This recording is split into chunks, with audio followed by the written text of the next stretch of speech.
Bonjour bien-aimés de le Seigneur, j'espère que vous avez passé un bon week-end. Nous sommes arrivés lundi où nous reprenons la semaine avec nos enseignements. Et ce lundi, le Seigneur m'a mis à tête de parler des fruits du Saint-Esprit que nous connaissons. Nous avons peut-être appris cela plusieurs fois à l'église dans nos cellules et dans des moments de prière ou de lecture individuelle. Je suis allé prêcher dimanche dernier. On m'a envoyé dans une église qui se trouve dans le centre de Londres, très loin de chez moi. Donc le culte qui commence il faut juste dire qu'il faut au moins 2 heures pour y arriver. Et quand je suis arrivé dans le lieu, l'église était encore fermée, il n'y avait personne. Le culte, on m'avait dit qu'il allait commencer à 10h30, mais les responsables de l'église sont venus à 10h30 et nous avons commencé à 11h. Donc j'ai compris que le culte commence à 11h. Ils étaient peut-être paniqués pour me dire de venir à 11h. Et en introduction, on m'a dit, « Pasteur, ne soyez pas surpris si vous ne trouvez pas beaucoup de membres, parce que nous n'avons pas beaucoup de gens dans notre église. » Évidemment, c'est ce qui s'est passé. Le culte, nous avions eu 6 membres dans l'église. 6 membres. Donc même la cellule de prière à la gloire de Dieu a plus de membres que cette église. Et j'ai senti l'embarras, j'ai senti le gêne.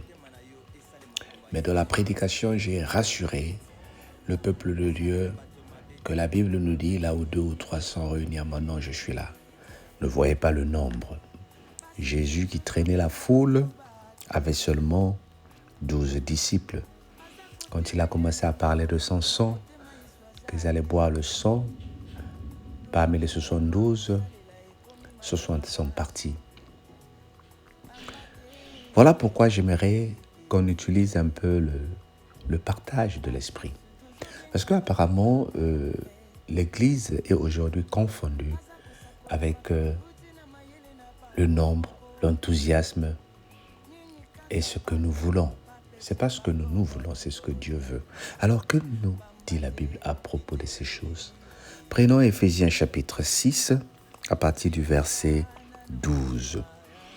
Car nous n'avons pas à lutter contre la chair et le sang, mais contre les dominations, contre les autorités, contre les princes de ce monde de ténèbres, contre les esprits méchants dans tous les lieux célestes.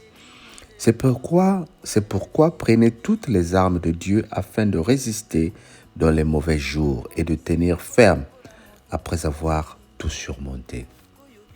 On va s'arrêter sur ces 2 versets et je vais insister sur le 3e.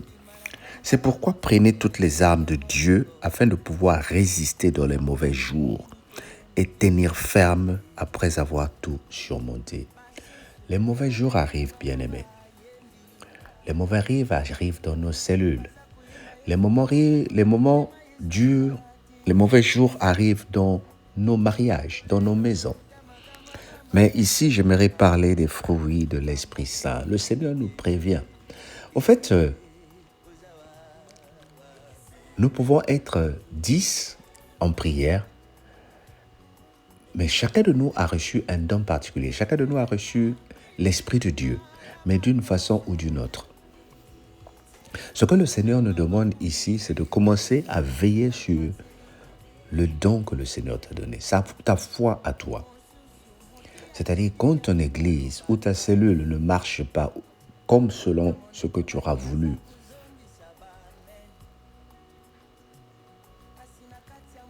que te dit l'Esprit de Dieu? Qu'en penses-tu de l'Esprit de Dieu? C'est de ça que nous voulons parler. Mais la Bible nous dit ici, prenez garde. Tenez bon. Prenez garde. Nous allons introduire cette semaine les fruits de l'Esprit. Déjà, je vais te le lire. La Bible dit au verset 14, « Prenez donc ferme et à vos reins la vérité pour ceinture. Revêtez la cuirasse de la justice. » Prenez ayez à vos reins la vérité pour la ceinture. Avons-nous la vérité dans l'œuvre du Seigneur? La vérité, c'est la ceinture. Un pantalon qui n'a pas de ceinture, surtout à l'époque où nous portons les sans-mesures, ça glisse. Même si avec mesure, mais à un moment, tu as besoin d'avoir la ceinture pour tailler autour du cou. La Bible nous dit de faire garde, de prendre garde à nous, bien-aimés.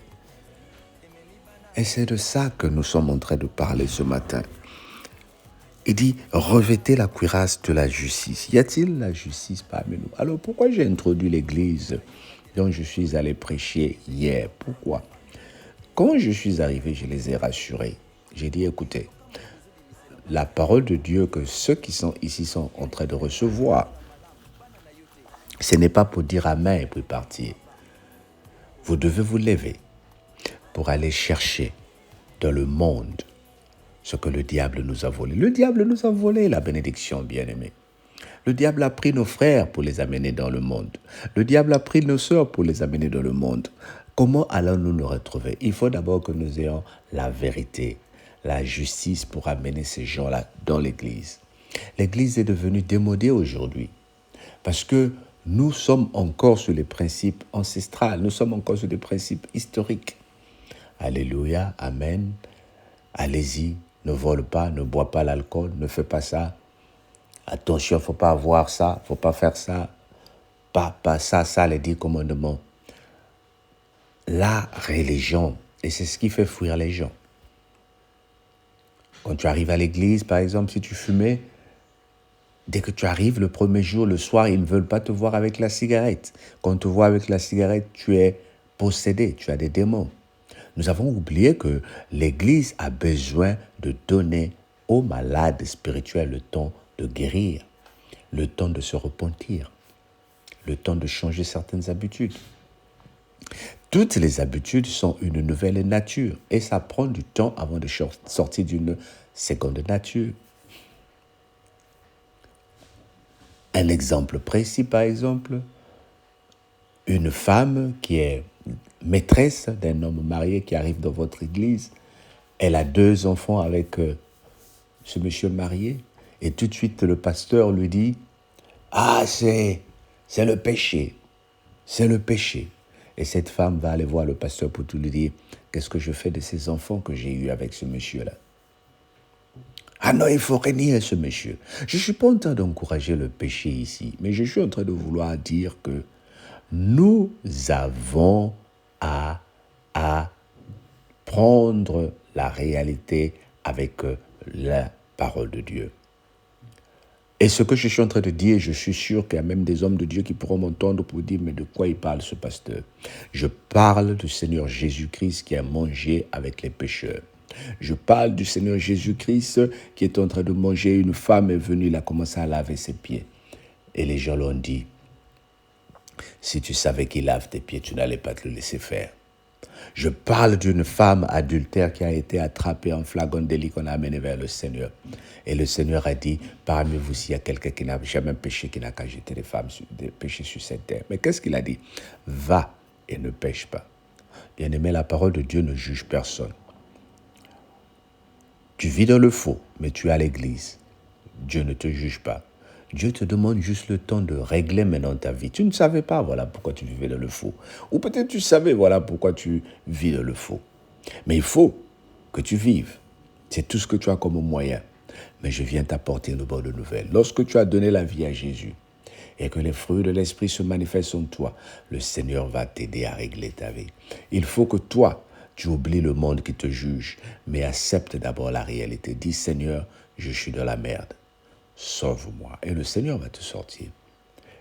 Et l'Église va arrêter de te juger. Que le Seigneur te bénisse. Amen. Père éternel, permets que ce message soit compris de tous. Nous voulons parler cette semaine des fruits de l'Esprit. Et grâce à toi, nous allons avancer. Seigneur, donne-nous les fruits de l'Esprit au nom de Jésus. Amen. Fais cette prière toute cette journée et le Seigneur te bénira. On se dit bonne journée. Bye bye.